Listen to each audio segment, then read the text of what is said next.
So this is my 5th chapter of my personal story, and it is called Stasis. As we settled into summer, there was growing hopefulness as Chad stabilized. He gradually gained strength and established a slow but steady rhythm. With school out for the summer, Kate devoted her undivided attention to Chad. Despite gradually gaining the capacity to suckle, feedings each took an hour or more. It was a long and arduous process made more difficult by his need to be fed a couple times each night. In my classic fashion, I began to learn the ins and outs of how a baby grows. I obtained growth graphs from the pediatrician, which facilitate charting a child's progress as he grows. The graphs indicate which percentile a boy or girl achieves for length, weight, and head circumference as the child grows. Chad was in the very bottom of the chart in each category at 2 months, but he seemed to be making consistent and predictive progress as the summer waned. We made regular trips to the pediatrician, taking blood samples, adjusting medications, sharing our own observations, and affording the doctor an opportunity to see how he was doing.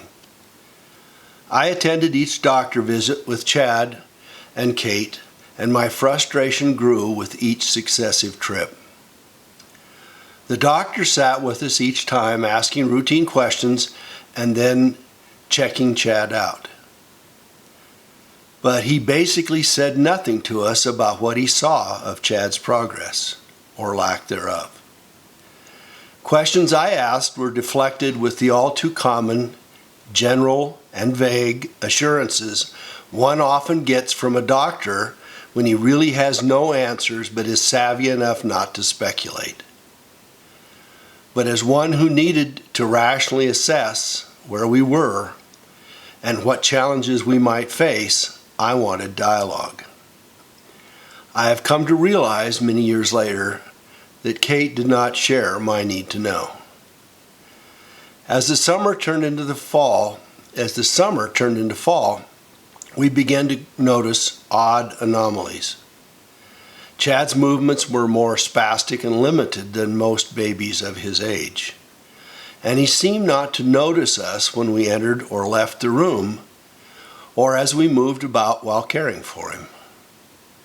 When we noted the vision anomaly to the doctor at the next visit, he scoped Chad's inner eyes and did hand and flashlight movements in front of him. There was no apparent visual tracking of any movement. With that noted, Dr. Pullman sent us to an ophthalmologist who confirmed visually that there was nothing wrong with Chad's eyes. The early conclusion we had to consider was that Chad was blind, and his blindness stemmed from cortical damage to his brain, not his eyes. The news was sobering. That fall we enlisted my mom, who was again eager to make full use of her skills to help Chad fully recover. Mom took care of Chad while Kate returned to school as our hectic and challenging schedule returned. People talk fondly about small towns having the lovely, knowing cohesiveness that embraces its members, especially in tragedy. Gossip is the downside, but news of challenges within the community travel with equal swiftness. When there's trauma, ladies show up with casseroles and offer to run errands. The church has vigils and potluck gatherings to show support.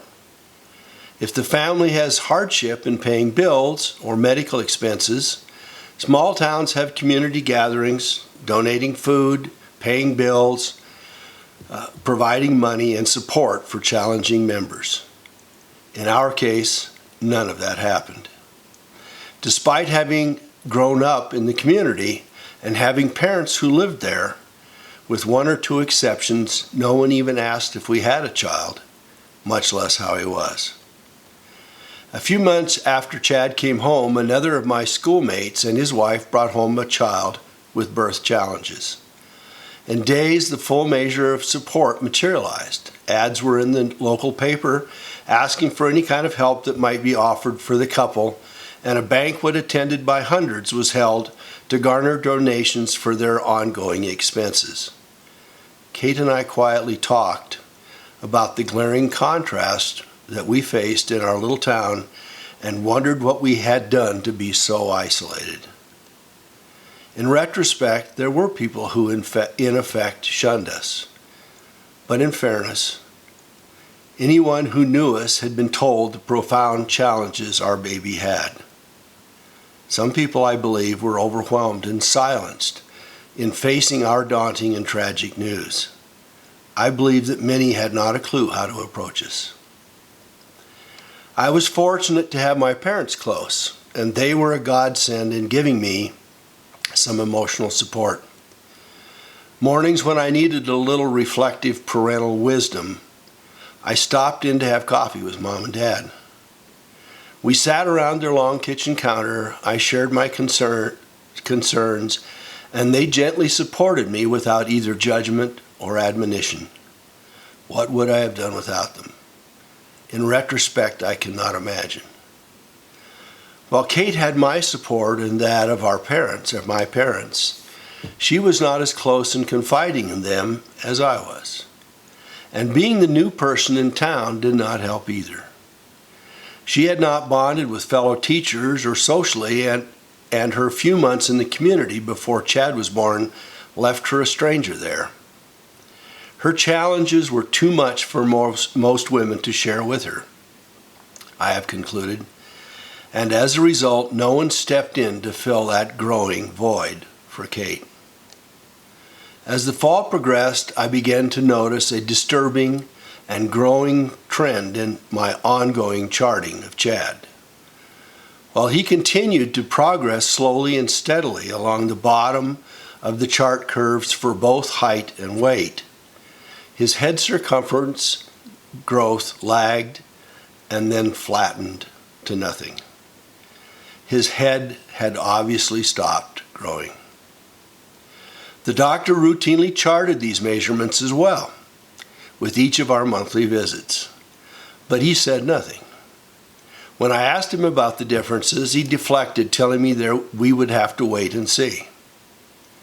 At Chad's 6-month-old visit, I was determined to get answers. After he made his inspection and had taken measurements, I inquired as to what Dr. Pullman saw. Well, he seems to be gaining slowly but steadily, the doctor responded.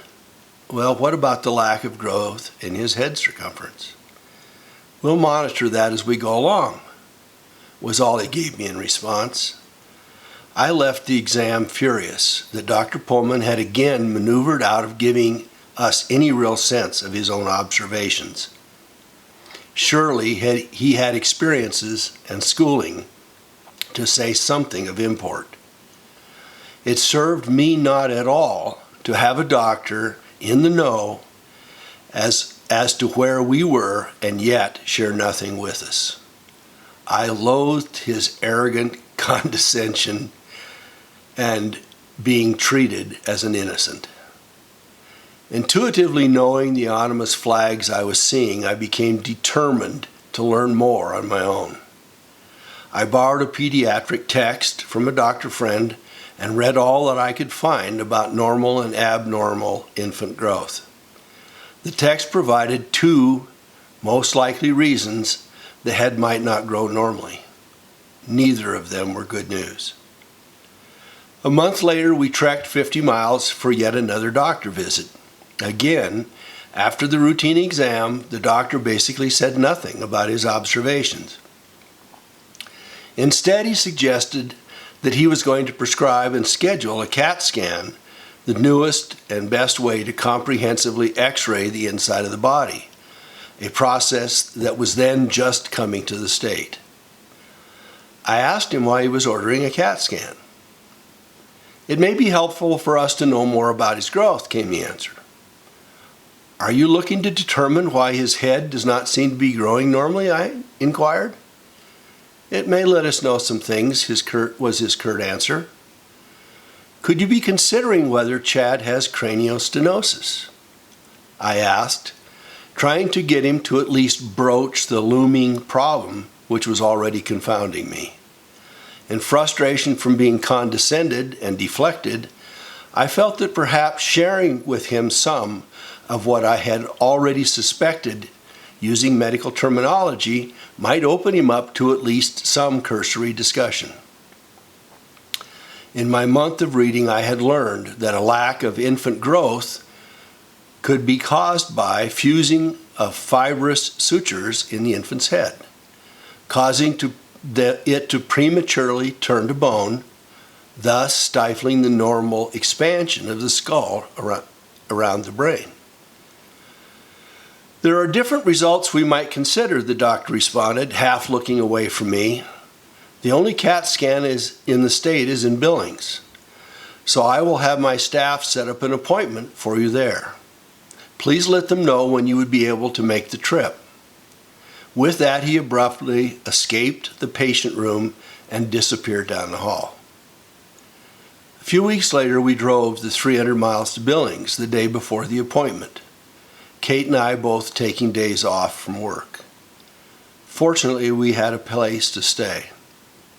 My grandmother lived at the top of the Rims, the towering cliffs at the edge of the city, on the ranch she and Grandpa had shared from the outset of their marriage 60-odd years before. The information I learned from the trip, the appointment, and the visit with Grandmother would forge the course of my life for years to come. That's the end of the chapter. So I will share more with you shortly. Thank you very much for your support. Give a thumbs up if you like it. It is a cathartic process, and many of you have shared your own stories to my great reflective appreciation. Thank you.